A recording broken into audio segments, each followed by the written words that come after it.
C'est quoi? C'est là en coup. Je viens vous chercher. Non mais vous avez vu l'heure?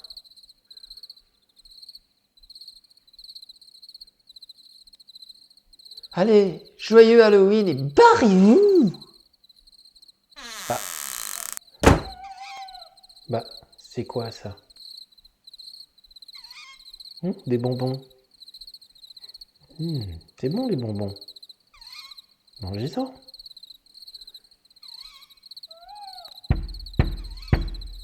Quoi? Encore? Non mais c'est vraiment l'encou là. Votre heure est arrivée. Il faut vraiment venir avec moi.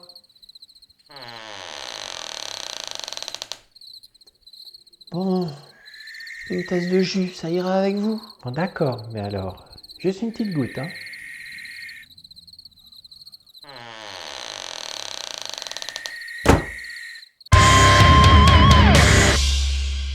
Non mais vous avez vu l'heure?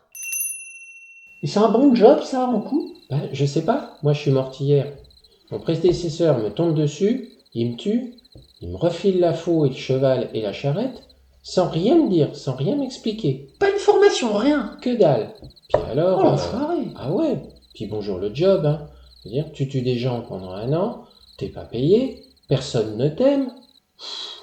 Puis c'est fatigant. Bon, alors c'est pas tout ça, mais il faut quand même que je te ramasse. La faux, faut que je m'en serve, hein. Et puis je suis garé en double fil avec ma charrette et mon cheval. Attends, avec ce truc? Bah ouais, ce truc-là. Mais la lame est montée à l'envers? Ah bah oui, là on coupe pas du blé, on coupe des têtes. Et tu sais t'en servir? Ah non. Et toi? Moi non plus, hein!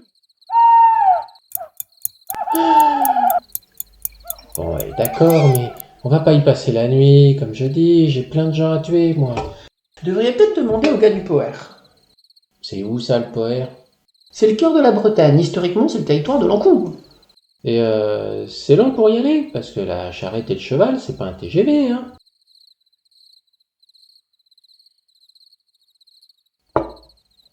Le Poer, c'est...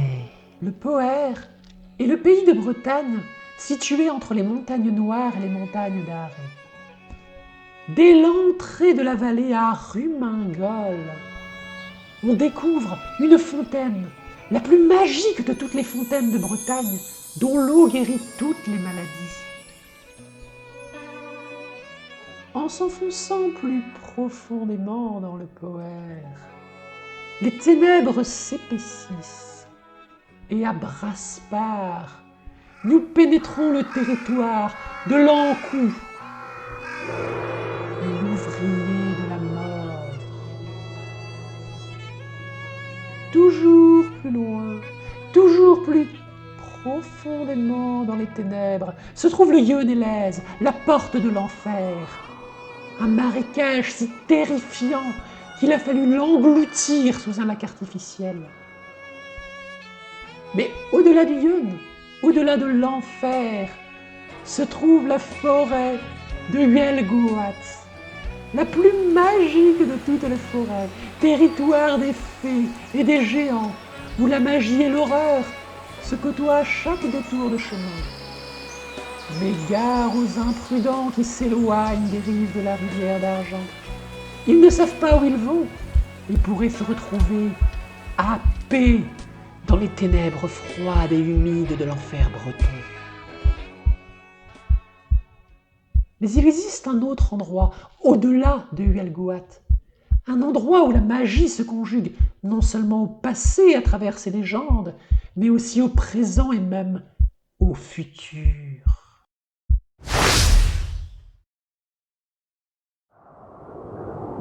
Tagar ou Taran, Carantez et Waran.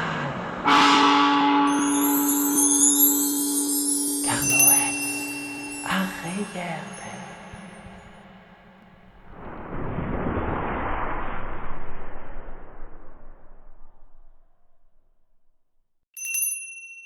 Bienvenue à Carnoët, là où les pierres sont vivantes. Au pied du Tossan Sangweltaz, la colline de Saint-Gilda, se trouve une fontaine ancienne, très ancienne. On l'appelle la fontaine gauloise, mais ses origines remonteraient bien au-delà. Son eau, en tout cas, est magique et a le pouvoir de guérir les animaux. Aujourd'hui encore, on y amène les chevaux pour qu'ils reçoivent les vertus de cette eau qui leur garantit la meilleure santé et offre aux juments la promesse de poulains forts et vigoureux.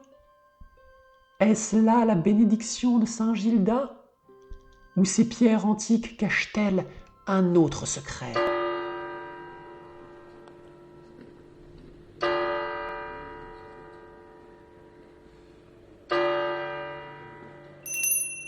La chapelle Saint-Gilda est un édifice des plus mystérieux. Elle a été bâtie à la toute fin du Moyen Âge sur un ancien sanctuaire dont nous ne savons rien. Les rites païens allaient bon train dans cette région de Bretagne, et cela se ressent dans les pierres de la chapelle. Aux angles se trouvent des statues chargées de la protéger. Souvent ce sont des lions qui remplissent ce rôle, mais ici, c'est l'Ankou brandissant sa faux qui semble surgir des murs. Il n'est pas couvert de lichen comme les pierres qui l'environnent, comme s'il venait de renaître de ces pierres multiséculaires. Ce phénomène se retrouve à d'autres endroits. Ici, c'est un lion, mais la plus préoccupante se trouve au nord-est, où, à la place de la tête de lion, c'est un bouc qui apparaît. Cette chimère serait-elle le diable? Le diable veillerait-il sur la chapelle? À l'intérieur se trouve un sarcophage de pierre, bien plus ancien que la chapelle elle-même. Ce sarcophage est magique. Il a le pouvoir de guérir les enfants qui s'y allongent.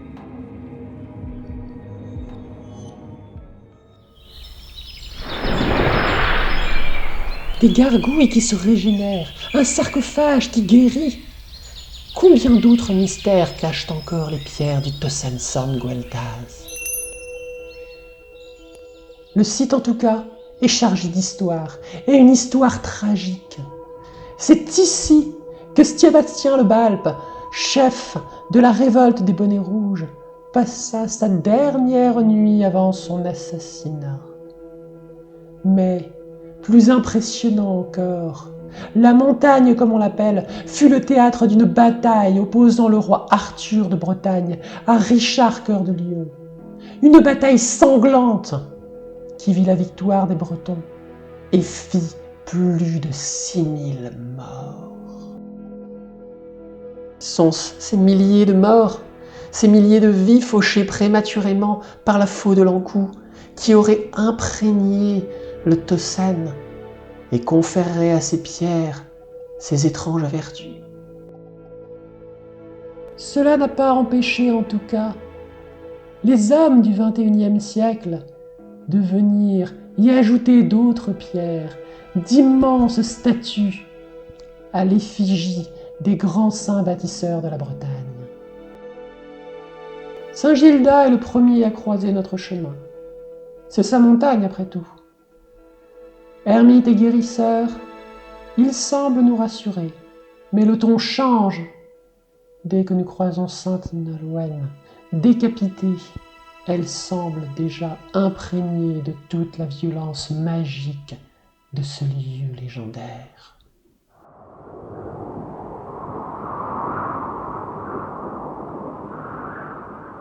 Toute montagne a un sommet, et celui du Tosen San Gueltaz n'est pas le moins intrigant. Ici se dressait autrefois un château que le temps n'a pas épargné. Il n'en reste que cette butte qu'on appelle la motte féodale, qui fut tour à tour place forte militaire, lieu d'observation, lieu d'études astronomiques ou de rassemblements druidiques. Une chose en tout cas est certaine, toute l'étrange magie de cette montagne se concentre à cet endroit précis.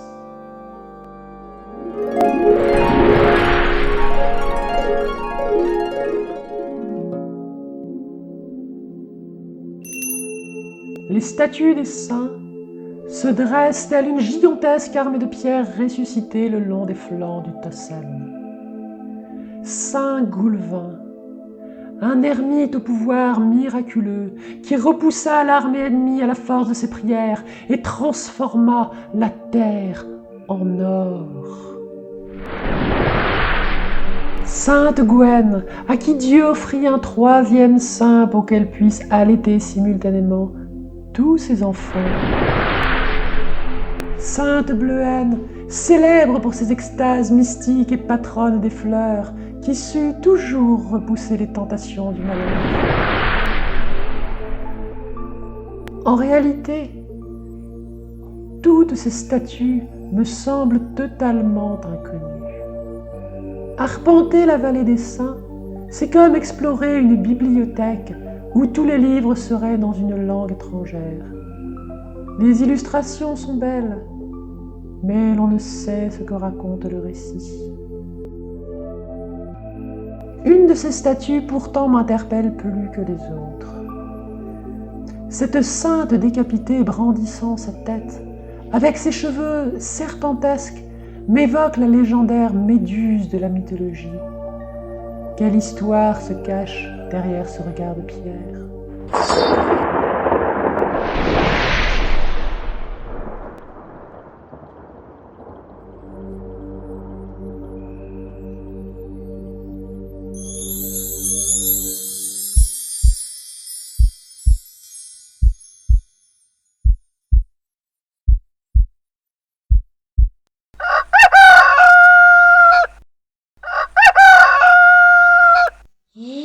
Qu'est-ce satanique coq!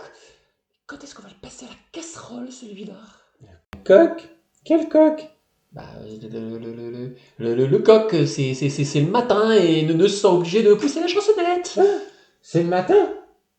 Oh merde, j'ai encore toute une liste à faire, moi. Je suis en retard, faut que j'y aille. Bon, bah salut, hein. J'y vais.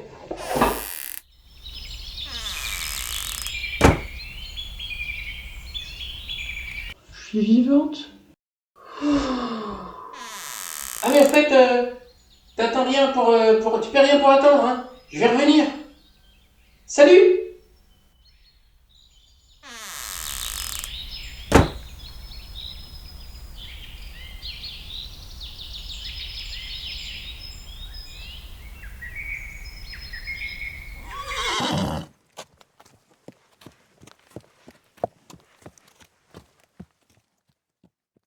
Ouais, salut, c'est la sorcière. Ouais, je vais mourir là, donc ce serait bien qu'on fasse vite la teuf, que j'en profite à fond. Non, mais je te passe les détails, je t'expliquerai, c'est pas important. Ouais, on va faire péter le chouchen, tu vas voir. Sex, binous et Kunyaman!